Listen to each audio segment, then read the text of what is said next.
Gaur Erandion, hegaldi istripu baten simulakroa egin dugu, Ertzaintzako Polizia Zientifiko Euskal Medikuntza Forenseen Institutuarekin batera egin dugu, 7 hildako egon dira, eta batez ere arrakasta handia izan du.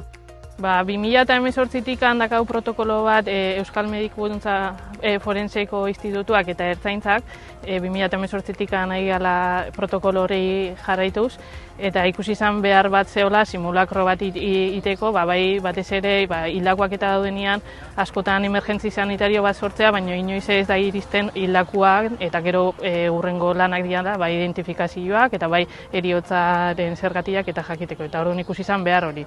Gero ere bai gertakari importante bat egon da, danan kasua, Valentzian, eta horrek bai eman digu bultzada bat bezala simulakro hau sortzeko eta antolatzeko. Orduan, forensian atletikan, batez ere lana ikusi deuna da, bai gorpu altxaketa, hor nola gestionatu datu horiek dana, gero familiarrekin hitzein, eta batez ere datu horiek danak amankomunian jarri, azken finean identifikazio horta iristeko.